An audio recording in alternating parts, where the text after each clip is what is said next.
Before we begin, I want you to do something simple that has become an essential part of examining accounts like this one. Leave a comment with where you're watching from and the exact time your clock shows at the moment these words reach you. Because of years of studying documented cases that were never meant to be revisited, a strange thing has happened. Patterns have begun to emerge. Patterns in geography, patterns in timing, and patterns in the kinds of stories that resurface on particular screens, in particular rooms, at particular hours of the day or night. Fix your place, fix your time, and now we'll fix another. The year was 1893, in a stretch of American frontier high country where the land broke itself into brutal ridges, narrow-cut valleys, and ravines so deep that sunlight reached the floor of them for only a few hours each day. It was a place where the timberline stopped abruptly, where winter storms could arrive without warning even in the gentler seasons, and where the old trapper trails were. Little more than impressions left by decades of travelers who preferred isolation to the company of growing towns. The mountain man who concerns us appeared in this region without announcement. According to county ledgers from that year, he arrived sometime in late September, walking out of a saddle valley with a mule carrying several bundles strapped tightly beneath canvas. The entry lists no name, only a physical description recorded by the clerk. Tall, gaunt, with a face sunken in the eyes and hands bearing scars that were deliberate rather than accidental. What follows was taken from a mixture of trading post receipts, journals from homesteaders, and the testimony of a freight hauler who encountered the man twice in the months that followed. The central detail that unified all of these records was simple, unnerving, and wholly without precedent in that region. The hides he brought down from the high country were not from any species that anyone could recognize. The first sighting occurred at a small supply station that served the scattered homesteads and trapping cabins along the mountain's western face. The trading post owner, an older former surveyor known for his meticulous record-keeping, noted that the man laid 3 hides on the counter, each roughly the size of a large wolf, but with textures and patterns that defied classification. According to the ledger, the hides possessed fur, smooth in some portions, coarse as quills in others, and a structure beneath the fur that suggested musculature inconsistent with known animals. The owner wrote a separate note in the margin of his ledger that same evening, a habit he reserved for unusual events. The note read, "Texture wrong, cold to touch. Hair lies flat, then lifts again." He would not say where he was trapped. The mountain man reportedly accepted payment without comment and left before anyone could ask further questions.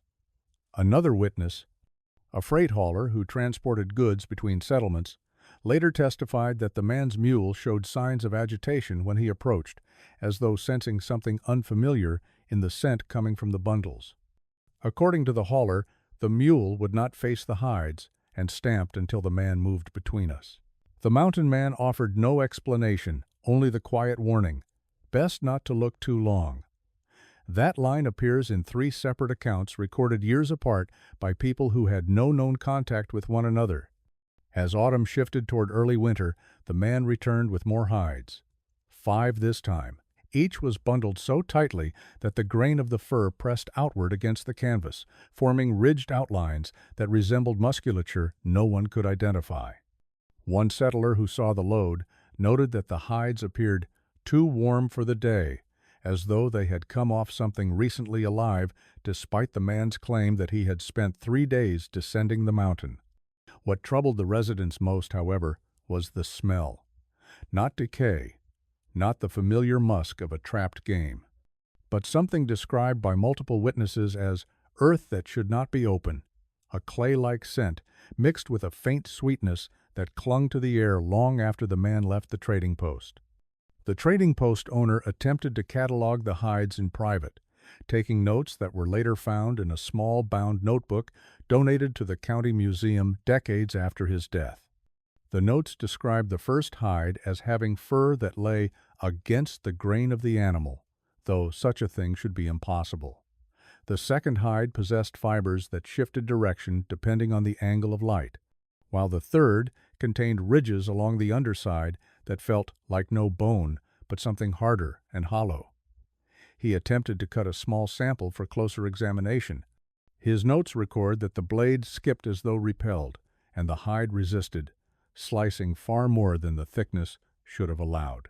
The man who brought these hides offered no explanations. He answered no questions about where he lived, what trails he used, or what he had trapped. When asked about the species, he reportedly replied only that the mountains held things better left undisturbed, a remark recorded by the freight hauler and later corroborated by a homesteader's journal. As November arrived, the mountain passes began to close. Snow swept down from the jagged peaks, and the settlement expected the man's visits to cease until spring. But the opposite occurred. His deliveries increased. He brought more hides than before, each stranger than the last, and each producing an atmosphere so unsettling that some residents began to avoid the trading post on days he was seen approaching. What made these final deliveries particularly troubling was not the fur itself, but the patterns cut into the hide. Not claw marks, not knife marks, but lines, straight, deliberate, measured. Lines that formed shapes too precise, too mathematical, to be accidental. Lines arranged in patterns that would not be fully understood until years later, when a researcher comparing old frontier archives recognized similar carvings in an entirely different part of the country. And this is where the story fractures into something far larger than a mountain man bringing in hides no one could identify. Because the more the community tried to understand where these hides came from, the more evidence suggested they were not dealing with a single anomaly, but the edge of a pattern stretching far beyond their mountains. The warnings began quietly, not through formal reports or official notices, but through the kinds of private conversations and half-whispered remarks that frontier communities depended on long before telegraph lines reached them. The trading post owner noted that the hides seemed to affect the people who handled them, not in a medical or visibly physical way, but in the same manner certain sounds or memories can unsettle the mind without leaving outward marks. One settler wrote that after touching the edge of a hide, he felt as if someone had walked over my grave twice, an expression that appears again in the recollections of a teenage boy who helped unload the mountain man's mule a week later. According to the boy's later testimony, he had felt an immediate urge to turn the hide over, to examine the underside, and to look for something hidden within the ridges pressed under the canvas. He did so when the mountain man wasn't looking. The underside of the hide contained not only the deliberate lines already described, but also what appeared to be indentations arranged in circular patterns of varying depth, marks that looked less like injuries or damage and more like impressions made by something that had pressed into the creature's skin repeatedly during its lifetime. The boy described them as whorls that followed no animal I knew, and though he attempted to sketch them later, the drawing was destroyed in a barn fire that many believed began when the boy tried to burn the hide remnants he had stolen without understanding how poorly they would react to flame. What survived were the accounts of those who had seen the aftermath. Smoke rising with a strange green cast, embers that refused to die until dawn, and a smell that lingered in the barn long after the fire was out, sweet, metallic, and wrong. Meanwhile, the mountain man himself had begun showing signs of exhaustion that suggested he was traveling far deeper into the backcountry than anyone normally dared once winter approached. His boots were sometimes rimed with a clay-like substance that hardened in ridges rather than flakes, and his coat bore stains in a faint spiral pattern, as though he had brushed against something with natural markings that rotated around its body. A doctor who examined one of the hides in secret later remarked that the fur contained traces of a mineral compound found only in geological structures deep within river-cut canyons, not on the exposed slopes where trappers usually set their lines. That detail puzzled him enough that he made a private note of it, but he died the following spring before he could pursue the matter. The community's unease grew into something stronger after the mountain man's fourth visit. By then, the hides had multiplied in size and complexity.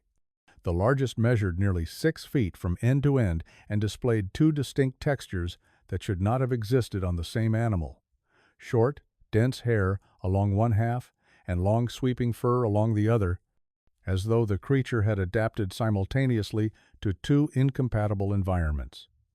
The trading post owner refused to purchase that one, insisting it was beyond trade and advising the man to take it elsewhere. According to the hauler's account, the mountain man simply nodded as though he had expected rejection. He repacked the hide slowly, carefully, and without expression, then left before anyone could question him further. What happened next is preserved in a brief but important entry in the county sheriff's log, a document that might have been dismissed as frontier superstition, were it not corroborated decades later by a second source found in a private estate collection. The log records that a homesteader traveling along an old mining trail encountered the mountain man at dusk, carrying not hides but something wrapped tightly in layers of canvas and rope so large that it forced the mule to drag its weight rather than bear it. The homesteader wrote that he thought at first it was a roll of trapping gear or dried meat for winter stores, but when the wind shifted, he smelled the same aroma others had described, earthy, metallic, and faintly sweet. The mountain man warned him not to follow the trail east. When asked why, he replied, "Because some things move at night that make no sound at all." That phrase appears again in a journal found nearly 50 years later, written by a professor who revisited the region after stumbling upon references to the case in an archive. It is one of the small but compelling details that suggest the mountain man may have been repeating a warning he himself had received. The next documented event occurred in late November, when a group of ranch hands, returning from a supply run, spotted unusual tracks in a snowfield near a creek crossing. These tracks were too large for deer, elk, or wolves, and displayed a symmetry inconsistent with any known species. One of the ranch hands described them as shaped like overlapping crescents, another as curved impressions placed too evenly to be natural, and a third insisted they appeared to shift in direction slightly from one to the two next, as though whatever made them walked with a gait not suited to the ground. When they followed the tracks, they found a patch of disturbed snow near the edge of the timberline. In its center lay a torn scrap of hide with the same geometric markings found on the mountain man's earlier deliveries. But this time the hide fragment was warm in sub-zero wind. Warm enough that the snow melted in a ring around it. The ranch hands refused to touch it. They kicked snow over the hide, buried it under a fallen branch, and left the area quickly, later recounting that the forest around them had grown unnaturally quiet, a stillness so absolute it pressed on their ears like a physical weight. They returned to their ranch and vowed not to speak of it publicly, but one of them broke that vow the following spring when a traveling minister sought information about disturbances in the region. His statement, recorded in the minister's private diary, became the first externally documented claim that something in those mountains was not simply unknown, it was systematically avoiding identification. And the mountain man, whether by choice or coercion, may have been helping it remain so. By early December, the mood in the settlement had shifted from unease to something closer to watchfulness, a collective instinct sharpened by the sense that more was happening in the mountains than anyone was willing to say aloud. Newspaper archives from that winter contain only brief mentions of supply shortages and early storms, but personal journals tell a more detailed story, one of residents increasingly certain that the mountain man's deliveries were not merely curiosities, but warnings in their own right. One such journal, kept by a schoolteacher who had taken temporary work cataloging goods at the trading post, describes an evening when the man arrived just after dusk, accompanied not by the familiar mule, but by a sled constructed entirely from lashings of pine boughs and what appeared to be strips of hide. According to her entry, the sled bore 3 bundled shapes, each not quite the same, each wrapped so thoroughly that the contours beneath were nearly impossible to distinguish. She recorded that one of the bundles twitched when she approached, though she admitted she could not be certain whether it was movement or the trick of lantern light catching the fabric. The mountain man forbade her from touching the bundles. His exact words, as she remembered them, were, "Some things hold impressions long after they die. That phrase became significant years later when researchers comparing frontier accounts found nearly identical wording in testimonies from different regions, suggesting that whatever knowledge the man possessed was not unique to him. When the bundles were unwrapped inside the trading post, the contents caused an immediate and visceral reaction among those present. They were hides, yes, but hides with properties unlike anything previously delivered. The schoolteacher noted that the first one seemed to shift color slightly as the lamplight played across its surface, darkening toward the edges in a way that suggested pigment saturation rather than shadow. The second hide appeared thicker than its size warranted, with layers that rippled subtly when touched, as though reacting to pressure with delayed resistance. The third hide was the smallest but the most troubling. Beneath the fur, which was short and glassy like the coat of a freshwater mammal, lay an underlayer of tissue that felt unnaturally cold, colder even than the winter air that seeped through the chinks in the trading post walls. The owner, normally stoic and slow to alarm, refused payment for these hides entirely. He insisted that whatever the man had brought down was not meant to be traded or stored or kept within the settlement's boundaries. According to the schoolteacher's account, the mountain man did not argue. He simply gathered the hides, rewrapped them, and stepped out into the snow with the same unhurried calm he always displayed. But she also noted that he hesitated on the threshold, as though listening for something beyond the howl of the wind, and then said quietly, "The ridge won't hold much longer." That sentence, its meaning unclear, its tone unmistakably grave, became a point of speculation in the settlement for months afterward, long after the man himself had ceased to appear. For the ridge in question was a geological formation known to be stable, a granite spine that had stood unchanged for centuries. There was no reason, at least none available to the residents at the time, to believe it was in danger of collapse. 3 days after that delivery, a pair of cattlemen traveling the northern trail reported seeing something that would later be confirmed, in part, by 2 additional witnesses. As they crossed a narrow stretch of frozen ground at the base of the ridge, they saw impressions in the snow that appeared to have been made by something large, something heavy, something walking upright. The impressions were elongated, not rounded like human tracks, and the stride between them was too long for any person. The cattleman described the tracks as deep enough to swallow a man's hand, their edges clean and sharp, not softened by drifting snow. More disturbing was the discovery that the tracks ended abruptly beside a boulder with no sign of departure on the other side, as if whatever had made them had stepped into the rock itself or been lifted away. A prospector traveling through the region later found similar impressions along a creek bed. He described them as not hoof, not paw, not boot, and noted that the prints seemed to contain faint radiating lines, almost like the veins of a leaf pressed into snow. He attempted to follow them, but reported that they seemed to vanish whenever he drew too close, reappearing only at a distance. When he later relayed the incident to a clerk at the nearest town, his account was dismissed as the result of fatigue, cold, or spirits. Yet the details he recorded matched almost perfectly with the impressions seen by the cattleman, suggesting something consistent, if not natural, was moving in those mountains. Around this time, the mountain man was seen only twice more. The first sighting was by a trapper traversing the old government trail. He reported seeing the man standing on the ridge at twilight, staring down into a basin thick with fog. The trapper called out to him, but received no response. He climbed partway up the ridge, but stopped when he saw the man's silhouette turn sharply, as if reacting to a sound that the trapper himself could not hear. Then, in the span of a few breaths, the figure vanished, not walking away, not descending the ridge, but simply no longer present where he had stood.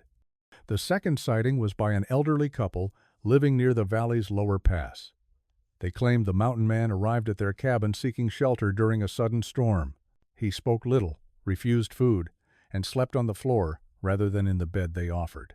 The husband noted that his boots left behind not mud or snow but a fine powder like groundstone, pale and dry, with granules that shimmered faintly when held to the firelight. The next morning the man was gone, leaving behind only a single strip of hide folded into a careful square. The couple turned it over to the trading post owner once travel became safe again. He examined it for several minutes, then locked it in a small wooden chest and refused to show it to anyone afterward. According to his widow's account, decades later, he had described the hide as something born where things should not be born, an assessment he never publicly explained. The final fact recorded about that winter came from a minister who passed through the settlement weeks later.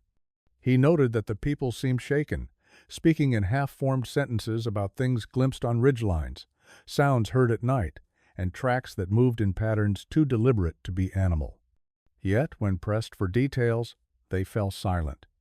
It was as though some unspoken agreement held them back, as though the warnings the mountain man had whispered had begun to take hold. And then, just as abruptly as he had appeared, he vanished from the region entirely. But the hides he left behind, those were only the beginning of what the archives would later reveal. By the first weeks of January, long after the mountain passes had closed and the settlement had resigned itself to isolation until spring, the aftermath of the man's final winter visits began to manifest in ways no one initially connected to him at all. It started with the dogs. The school teacher who had witnessed the strange deliveries noted that several of the settlement's hounds began refusing to cross certain parts of the trail leading north into the timber. These were seasoned animals, accustomed to harsh weather and the presence of predators, yet they balked so intensely at the forest's edge that even strong men struggled to drag them forward. One hunter wrote in his journal that his dog dug claws into the frozen earth as if the trees themselves breathed out something it could feel. Another account described a pair of sled dogs that woke their owners with frantic scratching at the door, not to go outside, but to get further inside, away from the windows that faced the ridge. The dogs whined at the exact same time each night just before dawn, when the forest was at its coldest and quietest. What no one realized then was that the timing mirrored the period when the cattleman had seen the strange tracks and when the prospector had noticed impressions appearing and disappearing along the creek bed. It was almost as though the animals sensed patterns that the humans could only interpret later through records and hindsight. The second sign came from the forest itself. Several homesteaders reported the usual winter wildlife: hares, foxes, elk, and even small birds that braved the cold seemed to vanish from the lower valleys. Tracks normally abundant near the riverbanks dwindled until they disappeared entirely. The forest went quiet, not the natural quiet of snowfall or crisp winter air, but a deeper, heavier silence that felt deliberate. One settler described it as a weight that pressed down on the ears, the same phrase used decades earlier in a different region by people who had encountered similarly unexplained stillness in their wilderness. This detail later became crucial in connecting the mountain man's activities to other patterns recorded in entirely separate historical accounts. Around mid-January, a snowstorm struck the region with such force that several cabins collapsed under the weight of accumulated drifts. It was after this storm that the settlement discovered something buried near the trading post, a fragment of hide unlike any of the earlier pieces. A woodcutter clearing debris came across a curved object protruding from a snowbank. At first, he thought it was bark or a scrap of old leather, but when he pulled it free, he realized it was another hide segment. This one was thicker, almost armor-like, with an underside marked not just by geometric patterns, but by faint, shallow grooves arranged in symmetrical intervals. The grooves were so evenly spaced that the settlement's doctor later remarked they looked manufactured rather than biological. The fragment emitted the same faint sweetness described months earlier. When the woodcutter brought it inside, the temperature of the room dropped noticeably, a detail confirmed independently by the schoolteacher, who felt the cold radiate outward as if drawn from some internal well. The trading post owner, upon seeing the piece, locked it in the same chest where he had stored the square of hide left by the mountain man. According to surviving accounts, he did not speak for several minutes after examining it, then whispered, "It's not dying fast enough." No one knew what that meant. Only after his death many years later did his widow reveal that he had feared the hides retained some form of residual activity, a lingering energy or memory that he could not explain. Meanwhile, the settlement faced another occurrence, one that pushed the community from unease into outright fear. A group of children playing near the creek discovered markings carved into an exposed stone face. The markings resembled the geometric patterns found on the hides, but were far larger, etched into the rock with a precision no one could explain. The shapes formed a sequence of concentric arcs radiating outward from a central point. The children described the arrangement as beautiful, almost mesmerizing, but when adults returned to inspect the site later that afternoon, the markings had shifted position, not erased, not smudged, shifted, as though the stone had rearranged itself. The adults dismissed the idea at first, assuming the children had misremembered the pattern, but a closer examination revealed faint traces where the original lines had been. Ghost impressions are left behind, like the memory of a carving. The schoolteacher sketched both arrangements in her journal. Years later, researchers studying her notebooks would notice that the two patterns corresponded to star position diagrams found in unrelated frontier records. This was one of many coincidences that eventually made historians reconsider the entire 1893 case. In the last week of January, events escalated further. A pair of brothers returning from checking their winter traps reported seeing a flicker of orange light deep in the woods. Believing it to be a campfire, they approached cautiously. What they found instead was a clearing where the snow had melted in a perfect circle nearly 30 feet across, steaming slightly as though touched by heat from below. In the center of the circle lay another hide.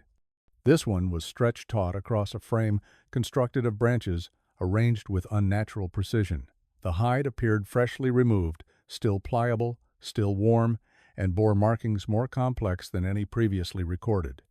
The brothers retreated immediately and reported what they saw to the trading post owner, who organized a small group to investigate the following morning. But when they arrived at the clearing, they found nothing. No frame, no hide, no melted snow. Only a faint ring in the frost, barely visible, as though the ground had absorbed whatever had happened there.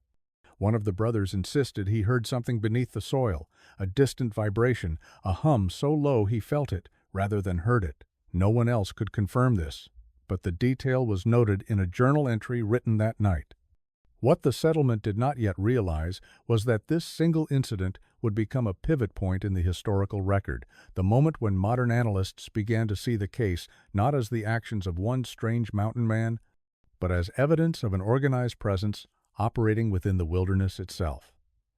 And soon, reports from outside the settlement would begin aligning with what the residents had tried so hard to ignore. What followed in the first week of February marked the point at which the settlement's unease transformed into something quieter and more pervasive, a recognition that they were being observed by forces whose motives remained unknowable. It began not with another hide fragment or woodland discovery, but with the sudden reappearance of a man who had vanished weeks earlier. The hunter who had last seen the mountain man in the high basin, the same one who had described the strange movement of the trees, was found wandering along the frozen riverbank at dawn. His coat was missing, his boots were untied, and his hands were cut with hundreds of shallow scratches, as though he had crawled through brambles for miles. But there were no brambles in that section of the valley, only open snowfields and stone. When questioned, he seemed unable to recall anything after the moment he climbed the ridge to track the stranger. His earliest memory upon awakening was the sound of water dripping, though the river was frozen solid. He repeated that detail to the settlement's doctor 3 separate times. Water dripping in a slow, deliberate rhythm, like something counting. His pulse showed signs of extreme stress. His pupils dilated in response to light, but did not contract at the same speed, an anomaly the doctor wrote off as fatigue, despite later admitting privately that it troubled him deeply. More unsettling was what they found in his pocket. A thin sliver of hide, not more than 2 inches long, wrapped in a piece of cloth that did not belong to his clothing. The hide fragment was unlike the others, so thin it appeared translucent when held to the lantern, yet marked by a pattern unmistakably similar to the geometric symbols described on the previous pieces. When the settlement's trading post owner examined it, he turned pale, not because of its shape or markings, but because the underside was warm enough that condensation formed on its surface when exposed to the cold air. The hunter swore he had never seen it before, and indeed, given his state of undress and disorientation, it seemed unlikely he had packed anything intentionally. The community debated burning the sliver immediately, but the owner insisted they preserve it with the other fragments. "If these things are messages," he said, speaking in a voice that seemed almost rehearsed, "we must learn their language." The phrasing unsettled everyone present. Days later, the schoolteacher recorded in her journal that she had begun hearing strange noises outside her cabin after dark. Not voices, not footsteps, but something subtler, like fabric shifting or something brushing against the outer wall. The first night, she dismissed it as wind. The second night, she nearly convinced herself it was an animal. But the third night, when she opened her door to confront the source, she found no tracks in the snow, not even her own, which should have been visible from stepping onto the porch. She closed the door and did not leave her cabin again until morning. Throughout February, these subtle occurrences multiplied. Farmers awoke to find their livestock restless, staring toward the tree line as if sensing movement beyond human sight. Children reported hearing patterns in the wind's rhythmic pulses or brief tones that seemed to repeat. And the dogs, once merely frightened, began acting in coordinated ways, gathering at specific points near the river at night and staring into the dark as if awaiting some unseen arrival. But the most significant development came when a group of log haulers reported a discovery at the top of North Ridge. Searching for timber unaffected by the heavy snows, they stumbled upon a series of impressions in the snow that at first seemed to be tracks. Yet upon closer inspection, they found that the impressions formed a pattern too organized to be the product of any animal. The marks were arranged in spirals, each loop evenly spaced, converging toward a central point where the snow appeared melted or compressed. One of the haulers touched the center and withdrew his hand instinctively. The surface was warm. The warmth puzzled them, but what compelled them to return to the settlement at once was the discovery of a small wooden frame resting beside the spiral. The frame resembled the kind used by trappers to stretch pelts, but it was fashioned with a precision none of them possessed. A thin hide, if it was hide, had been stretched across it, and though the substance was pale and nearly translucent, it bore marking sequences that mirrored those on the earlier fragments, but in far greater density. One hauler later told the settlement doctor that he felt, "Something in the pattern recognized me," an expression he struggled to explain. When the group attempted to lift the frame, a faint vibration passed through it, humming like something alive resisting movement. They dropped it immediately, and the humming ceased. By the time they brought the trading post owner back to the site hours later, the frame was gone. Not buried, not dragged, gone. No tracks, no sign of melting. Only the faint remnants of the spiral pattern in the snow and the sense that the clearing had been disturbed very recently. This incident marked the settlement's first encounter with what later researchers would identify as a recurring motif across decades of archival reports.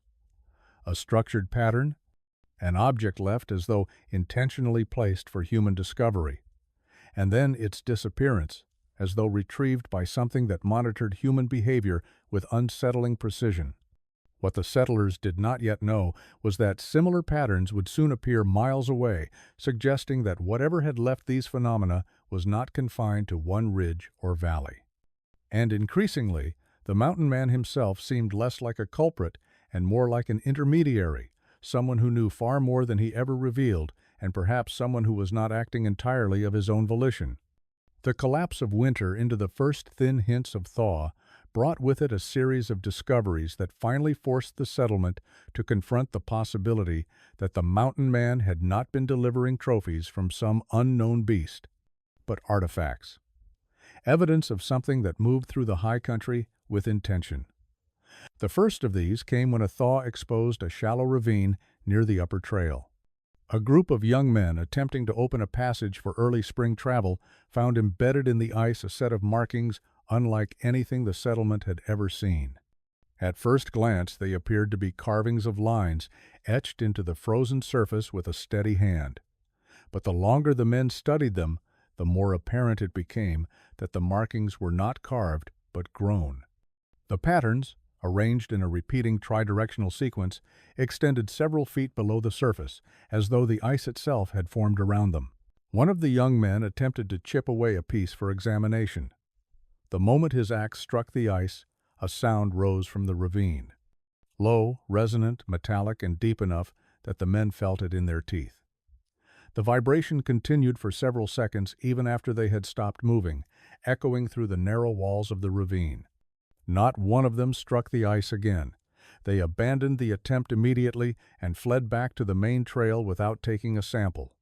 Later, when the trading post owner and doctor brought lanterns to investigate, the patterns had already softened, losing their distinct shape as though retreating back into the ice.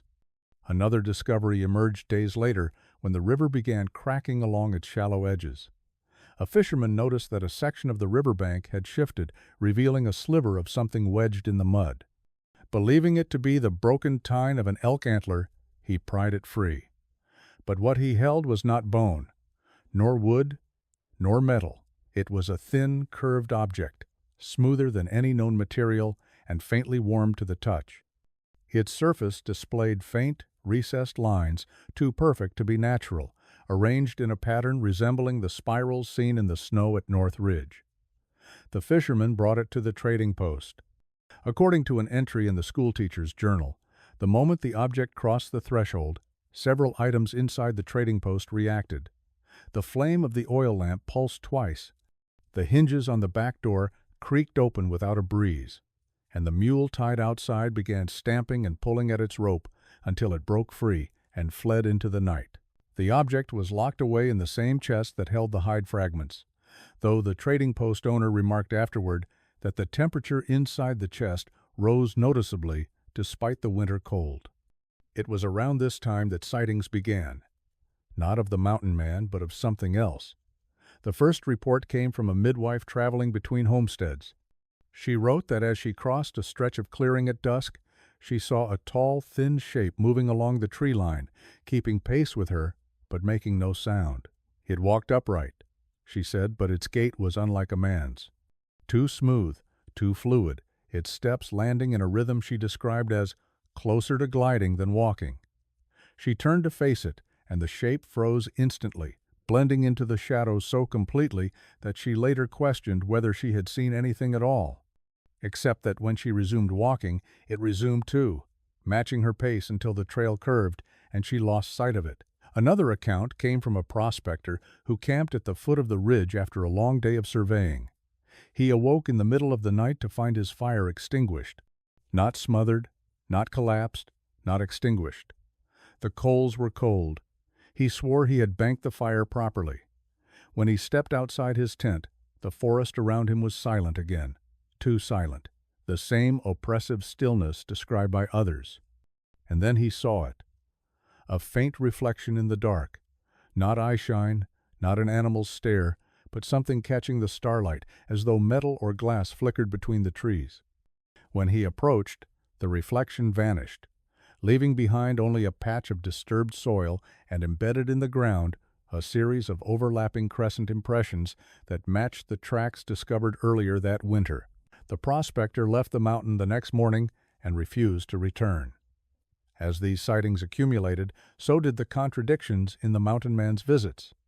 Some residents claimed he had been seen near the valley only days earlier, while others insisted they had encountered him miles away in the opposite direction at the same time. A homesteader swore the man had passed his cabin on a night when the trading post owner had recorded him arriving at the settlement hours before. These accounts were dismissed as confusion, but later analysts found them significant. They suggested either mistaken identity, a similar figure moving independently through the wilderness, or the unsettling possibility that the mountain man was not traveling alone. In late February came the final confirmation that something was systematically monitoring the settlement. a rancher discovered a structure in the upper woods. A frame, much like the earlier one, but larger, more intricate, and built into the ground rather than resting atop it. The frame formed a cage-like pattern of interlocking branches, each segment wrapped in thin strands of hide or sinew. Suspended within the frame was an object that the rancher described as pulsing faintly like breath, though he later admitted he might have imagined the movement. The object was roughly spherical, its surface covered in the same geometric patterns that marked the hides. The rancher fled before he could examine it closer. When a small group returned later that day, the structure was still there, but the spherical object had been removed, leaving behind an indentation in the center of the frame and a sweet, metallic, unnatural smell. What the settlement did not know was that this was not the only structure. Similar frames would be discovered hundreds of miles away in the years to come. Similar patterns, similar impressions, and always, at the edges of these discoveries, a solitary figure moving through the wilderness. Whether it was the mountain man or something using his presence as cover remained an unanswered question. But the pattern was widening, and the spring thaw would bring evidence far stranger than anything winter had revealed. By early March, the settlement was divided between those who believed the mountain man was involved in something beyond the natural world and those who insisted the winter had simply frayed nerves and sharpened superstition. Yet even the skeptics grew quieter when the thaw revealed what the spring runoff had carried down from the high country. The river, swollen with meltwater, pushed debris into the floodplain. Branches, stones, fragments of ice, and, among them, a bundle of hides bound tightly with sinew. The bundle was discovered wedged against a fallen tree. 2 hunters hauled it back to the trading post, expecting it to contain the usual deer hides, rabbit fur, perhaps stray cuts of meat. Instead, when the bundle was opened, the room fell silent. Inside lay 6 hides, each stretched flat, with edges trimmed to symmetry. But the symmetry was wrong. Perfect, too perfect. Natural hides always bear the small asymmetries of the living animal, scars, uneven patches, and variations in thickness. These were uniform, their surfaces unblemished, their texture smooth, and the fibers aligned in a way that no known creature's skin ever grew. Each hide bore a central ridge running down the length, marked with faint indentations that formed patterns identical to the spirals and sigils seen in the earlier samples. The trading post owner remarked that touching the hides produced an odd sensation, like static beneath the fingertips. The doctor, who had previously examined the fragments brought in earlier that winter, immediately recognized the material. It was the same unidentifiable, resistant to damage, showing no signs of decay despite months in the cold. But there was something new. Someone or something had attempted to shape the hides. Their edges were cut with unnatural precision, each piece nearly identical in size. A pattern was emerging. The hides were components of a larger construction, pieces of an organized system that the settlement had not yet recognized. The discovery shook confidence even among those who had dismissed earlier claims. The trading post owner wrote that the atmosphere in the room changed the moment the hides were spread on the counter. People spoke in hushed tones. Several backed away from the hides as though proximity alone was dangerous. The blacksmith, a practical man known for his blunt skepticism, refused to remain in the room, muttering that the hides felt wrong even at a distance, like something pressing lightly against the back of his thoughts. In the days that followed, the hides became the focus of heated debate. The school teacher argued that they represented an undiscovered species. The doctor noted that the hides lacked pores, follicles, or any trace of musculature attachment features present in all known mammalian skin. The miner claimed the patterns were some kind of code, but it was the trapper's journal, found later, partially burned under a collapsed overhang, that would provide the greatest insight into the mind behind the hides. The journal was discovered by 2 prospectors during an early spring survey. The cover was singed, the first few pages destroyed, but much of the writing survived. The handwriting was cramped and uneven, as though written in haste. The early entries described the trapper's routes, weather patterns, and typical trapping observations. But gradually, the tone shifted. One entry read, "Tracks where there should be none. Snow disturbed without sign of creature. Something walks against the grain of the world." Another described a night in which he awoke to find the forest silent, a silence so deep he felt it in his bones. He wrote that a shape moved outside his cabin, passing by the window without sound, tall enough that its shadow split the moonlight. Later entries became increasingly erratic. He described hearing rhythmic pulses beneath the ground, as though something vast and hollow shifted in the earth. He wrote of finding structures, those frames constructed from branches arranged with geometric precision. He wrote of collecting the hides, not as a trapper, but as a witness. "They are left for me, not gifts, not warnings, something else, pieces of what waits higher up." The most disturbing entry came near the end. "It watches me, not the way a beast watches prey. It studies, learns, walks as I walk, moves as I move. It has taken interest." The journal abruptly shifted tone after that. The writing grew tight and disciplined, the words chosen with unnatural clarity. One entry stated, "Someone learns through me. I am being taught." The patterns reveal themselves. The hides are instructions. Another, "There is no creature, there is no man, there is a making, a shaping, a system. Something prepares." The final intact page read only, "I am already behind myself. The steps it takes are mine, but not taken by me." With the journal now in hand, the settlement sought answers in the high country, forming a second search party larger and armed more heavily than any before. They left at dawn, following the trappers' marked routes. They found the remains of several of those branching frames. They found tracks repeating in spirals. They found a section of forest where every tree leaned slightly toward a single point, as if drawn by an unseen weight. They found, near a ledge overlooking the valley, a piece of hide caught on a branch. It was torn, not cut. And it was warm. The second search party returned unsettled, but with no sign of the trapper. What they did not know, what no one knew then, was that their arrival had been watched from beyond the tree line by something that mimicked the shape of the man they sought, something that had already begun to replace him.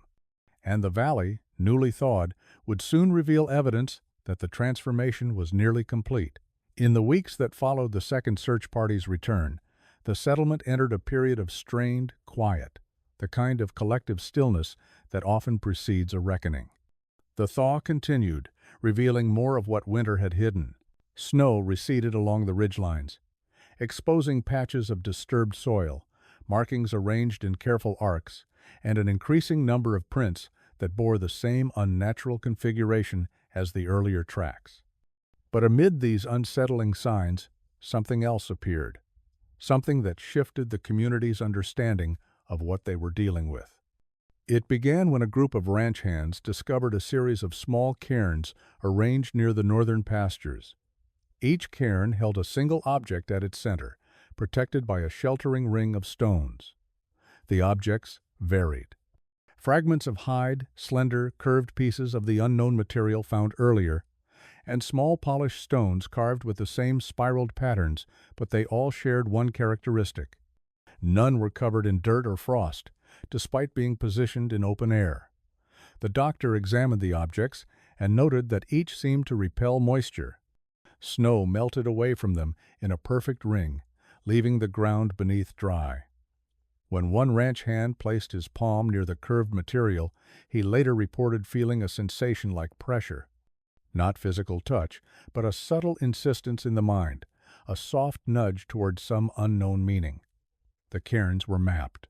There were 13 in total, arranged in an arc that pointed directly toward the high ridge where the earlier sightings had been reported. One farmer claimed the cairns resembled boundary markers, the kind surveyors used when mapping land divisions. But if they were boundaries, they were not meant for human eyes. Days later, a shepherd found what he believed at first to be an abandoned campfire site tucked beneath a rocky overhang. When he approached, he realized the circular space had been cleared with meticulous precision, every pine needle arranged outward from the center in a perfect radial pattern. At the exact middle sat a small structure of woven branches, forming a crate-like shape similar to the earlier frames, but smaller and more refined. Inside the structure lay an object wrapped in the same parchment-like hide. The shepherd refused to unwrap it. He backed away slowly, leaving the object untouched, but when he returned with others the next morning, the clearing was altered. The radial pattern remained, but the central structure was gone, every branch removed, every trace of the object erased. In its place, carved into the soil with impossible symmetry, was a single spiral, larger and more complex than any found in the earlier hides. The spiral's outer edges contained impressions resembling footprints, but the impressions were not human. They were elongated, narrow, and deeply set, too deep for any creature of comparable size to produce. The blacksmith, upon examining them, remarked that whatever made the prints carried its weight differently, as though most of it was held above the ground. Then came the event that forced even the most skeptical voices in the settlement into uneasy silence. A homesteader living near the forest's edge reported hearing footsteps outside his cabin just after nightfall. Expecting a wandering cow or stray traveler, he stepped onto the porch. The night was still, moonlight pooling faintly across the yard. At first he saw nothing. Then, from the tree line, a shape emerged slowly, deliberately, without sound. It was tall, taller than any man he'd ever known. Its outline wavered, as though the figure were not entirely solid, as though the moonlight bent subtly around it. The homesteader claimed the figure watched him, its posture mirroring his own stance. When he raised his lantern slightly, the figure responded with the same gesture a fraction of a second after he moved. He described the reflection not as mimicry, but as anticipation, as if the figure knew his movement before he made it. The homesteader fled inside and barred the door. He reported hearing no retreating footsteps, no breaking of branches, only silence. His account, recorded by the schoolteacher the next morning, included one final detail. It wore his shape. He said this quietly, unable or unwilling to elaborate. Word of the encounter spread quickly. Within days, 2 more sightings occurred, each bearing a similar quality. The figure appeared only at the edge of the forest, always silent, always watching, always reacting with uncanny synchronicity to the witness's movements. It became clear that whatever moved through the tree line had studied the mountain man closely or had learned to replicate him with unsettling precision. The journal found earlier took on new significance. The entries suggesting he was being mirrored, studied, and even replaced no longer seemed the ramblings of a man frayed by isolation. They read like warnings. One scholar reviewing the journal decades later proposed that the trapper had been selected as a template, his form adopted by something that sought to inhabit the landscape more fully. Not an imitation, she wrote, but an iteration. That idea gained further ground when a group of surveyors charting the spring runoff lines came upon a clearing they had not seen before. An aperture in the forest that appeared as though a circle had been drawn, and everything within it gently removed. Trees stopped abruptly at the border, their cut ends unnaturally smooth. Grass grew in a perfect ring around bare earth. In the center of the clearing lay a single hide. Unlike the earlier hides, this one was shaped unmistakably like a human torso. The shoulders were broad, the length proportioned, and the edges too deliberate to be natural. But it was not a human hide. The material was the same smooth, warm, impossible substance as the earlier fragments. No one touched it. The surveyors returned with the doctor, the blacksmith, and the trading post owner. By the time they arrived, the hide was gone. Only the bare earth remained. The marks around the clearing told a final, chilling detail. Something had lifted the hide, not dragged it. No tracks led in or out. The settlement grew increasingly uneasy. Some avoided leaving their cabins after dark. Others left offerings of food, tools, and charms at the forest edge in hopes of appeasing whatever intelligence watched them from the trees. But the forest did not respond. It simply waited, and the figure continued to appear at the tree line, always silent, always studying, as though assessing the settlement for purposes no one could yet fathom. What came next would reveal that this presence was not confined to the forest.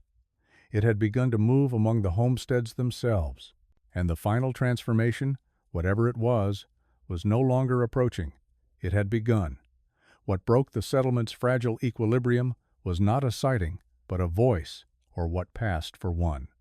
It happened on a windless night in early May, when the thaw had finished peeling winter back, but the forest remained cold and skeletal, its branches bare against the pale moon.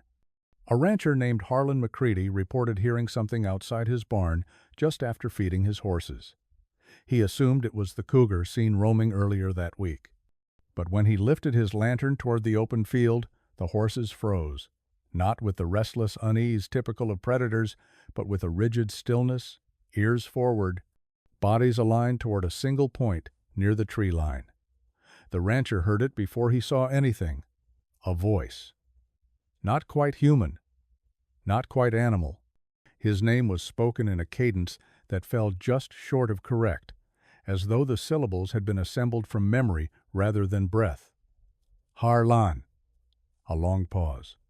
Then again. Harlan. The sound came from the field, not the forest. The rancher raised his lantern and saw a figure standing no more than 30 yards away.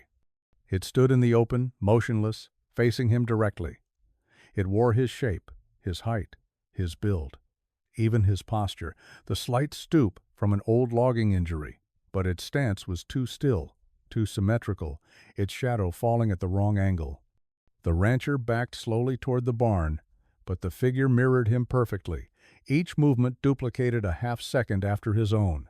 When he finally stepped inside and slammed the door, the horses panicked, thrashing, rearing, and pushing against their stalls. For minutes afterward, he heard the voice repeating his name, each iteration slightly more accurate than the last, as though learning, refining, and practicing. By morning, the rancher's account spread through the settlement, and with it came similar reports, some older but previously dismissed as imagination. Footsteps on porches at night, muffled voices repeating the cadence of household conversations, shadows visible in window reflections that vanished when turned toward directly. Whatever lived in the forest no longer remained bound to the tree line. It was studying the settlement from within its boundaries. Then came the incident at the North Homestead, the one that would later become the centerpiece of archival testimony. A teenage boy named Gordon Ellis disappeared from his family's cabin shortly after dusk. His mother had stepped outside to gather firewood when she noticed the door slightly ajar. She called for her son. No answer. The cabin was small, one room, a loft, and a pantry, but he was nowhere. Yet nothing suggested flight. His boots remained by the door, socks stacked neatly on top. His coat hung from its peg. The fire still burned. On the table sat a carved wooden toy he had been fixing earlier that afternoon, unfinished, as though he had planned to return within seconds. Searchers fanned out across the meadow, calling his name. Some swore they heard faint responses carried through the trees, but never from the same direction. The doctor arrived an hour later. He examined the ground around the cabin and found footprints. Gordon's small set beside another set that did not resemble any known creature. The second set was elongated and narrow, with a deep midpoint where weight centered unnaturally. They appeared beside the boy's bare footprints, matching his stride. And then, 10 yards from the cabin, both sets ceased entirely, as though lifted. The schoolteacher recorded that detail in her account with a single sentence. There was no departure, only removal. In the days that followed, the settlement began to unravel. Some families packed their wagons and left before dawn. Others locked themselves indoors, boarding windows and keeping lanterns lit until sunrise. But the sightings continued. A figure walking behind a man on his way to the trading post, matching his gait perfectly. A voice repeating a woman's humming lullaby from the opposite side of the house when her children slept beside her. A reflection in a frost-covered window showing the outline of someone in the room, though everyone present was accounted for and standing still. What became increasingly clear was that whatever intelligence moved through the forest learned quickly, observed constantly, and acted with purpose. Then, as if to confirm those fears, the hides returned, not delivered by the mountain man, but deposited around the settlement in deliberate locations. One was found folded neatly on the blacksmith's anvil. Another lay on the church steps. A third carefully placed atop the schoolhouse windowsill, arranged as though displayed for examination. These hides were different from the earlier ones. Their inscriptions, if they could be called that, had grown far more complex. Spirals branched into interconnected lattices, lines forming precise geometric grids, and sections repeating in fractal-like patterns. But one feature stood apart. Each hide bore the same central symbol, a human figure rendered in simple lines, arms at its sides, stance symmetrical, and beside each figure a second shape taller and narrower, mirroring the human form but distorted, elongated, and proportioned incorrectly, as though someone had studied a human silhouette but failed to entirely understand its structure. The blacksmith concluded that the hides represented template comparisons, studies, and iterations. The doctor believed they were records. "They are learning us," he wrote in a private note found years later among his papers. Not observing, learning. The atmosphere grew suffocating. Even the animals sensed it. Dogs refused to go outdoors after dusk. Horses balked at leaving their stalls. Livestock gathered tightly in corners as though shielding themselves from an unseen presence. And then the behavior escalated. On a windless morning, the schoolteacher found a series of footprints surrounding the schoolhouse. Hundreds of them arranged in spirals that widened gradually outward. All were human footprints. All were hers. Every print replicated with perfect precision, down to the worn left heel of her boot. But she had never walked those paths. No one had. That detail broke something in the settlement's collective mind. The sense that they were being watched had transformed into the certainty that they were being studied, copied, and replicated for unknown reasons. And whatever sought to replicate them had grown far more sophisticated since the mountain man first delivered those impossible hides. What came next was not an attack nor a disappearance. It was an arrival and the final proof that the settlement was no longer dealing with something outside their world, but something preparing to step into it fully. What happened in the final week before the settlement scattered for good was recorded in fragmented notes scribbled in margins of ledger books. A testimony written decades later by a homesteader who never returned, and the doctor's final intact journal entry recovered from an abandoned cabin long after the place had emptied. The truth is assembled not from a single account, but from what aligns across all of them. The settlement did not fall to violence. It fell to recognition. The morning it began was strangely warm, the air holding an early summer heaviness despite the calendar insisting spring should not have advanced so quickly. Mist clung low across the fields, drifting in slow currents like breath exhaled by something sleeping beneath the soil. The first to notice the change was a pastor who lived just south of the creek. He claimed the forest was no longer where it had been the night before. He insisted the tree line had shifted. At first, no one believed him. Then others began to see it. The forest had advanced by several yards. Trees that had stood well within the woods the day prior now rooted themselves dangerously close to homestead fences. But it was not the trees themselves that unsettled the townsfolk. It was what hung from their branches, hides, dozens of them, all suspended from the upper limbs by thin, dark strands, swaying without wind. And each hide bore symbols, spirals, grids, human silhouettes, and tall, distorted reflections, all arranged in repeating sequences. The hides were not remnants or warnings, they were instructions, study guides. The doctor wrote that morning, "They are preparing, not to harm, to move closer." The movement continued throughout the day. What the townsfolk at first mistook for a gradual encroachment revealed itself to be something stranger. The trees themselves had not moved. Their positions in the soil were the same, but the space between them had altered. Distances compressed. Shadows lengthened. Landmarks that should have been far apart appeared disturbingly close.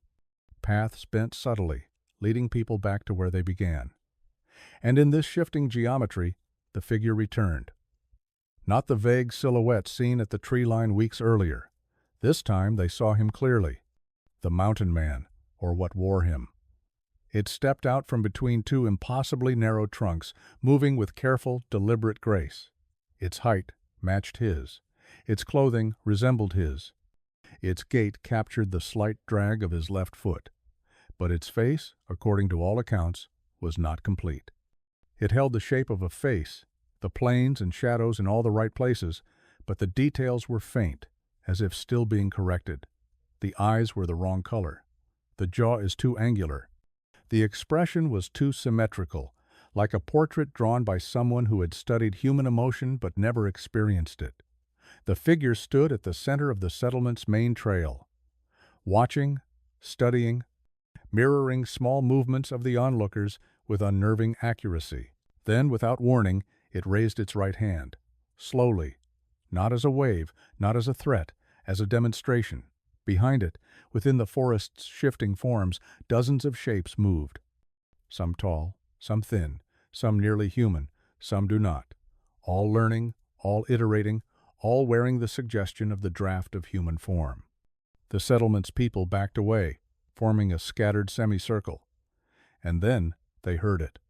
Voices layered together, overlapping, emerging from the tree line in imperfect harmony. Not words. Not speech. Cadences. Rhythms. Copies of phrases the settlers themselves had spoken over the past months. Prayers whispered at night. Names called into the dark. Fragments of lullabies. Warnings shouted from porches. Echoes of their own lives repeated back at them through unfamiliar throats. The doctor wrote in his final entry, "They do not approach as enemies. They approach as inheritors." That afternoon, a cowherd found a fresh hide draped across his fence. Unlike the others, this one bore no symbols, only a single, unmistakable print pressed into its center, a perfect human hand. But the proportions were wrong. The fingers are too long, the palm too narrow, and the curvature not quite natural. It was not a threat. It was a signature. And it marked the moment the settlement understood the truth. Whatever intelligence lived in that forest had not taken the mountain man against his will. He had not been abducted or killed. He had been studied, measured, replicated, and in some quiet, unfathomable way welcomed. The settlers left within 48 hours, abandoning cabins, fields, tools, half-cured pelts, newborn livestock, and the routines that had defined their lives. They did not flee in terror, at least not entirely. They left because they knew they were no longer alone in the way they once understood, that something else had begun to shape itself from their presence. Something that did not intend harm, but did not intend coexistence either. It intended continuation. When surveyors returned years later, they found no bodies, no signs of violence, only altered forest geometry, a handful of hides too degraded to decipher, and impressions in the soil so faint they seemed more memory than mark. The settlement was gone. The forest had taken its place. But here is the detail most people overlook. Among the artifacts recovered by the surveyors was a single journal page believed to be written by the mountain man himself. Though the handwriting was wrong, the spacing too precise, and the phrasing almost rehearsed. It read, simply, "I am home." Whether he wrote it or something wearing him remains unanswered. And perhaps that is the quietest, most unsettling truth of all. Not every disappearance is a loss. Some are transformations. And some transformations are not meant for us to understand. If you found this investigation compelling, if stories like this help preserve the fragments of history that might otherwise vanish into the dark, consider subscribing so you don't miss the next case we pull from the archives. These accounts surface when they choose to. And the more of us keeping watch, the harder they are to erase.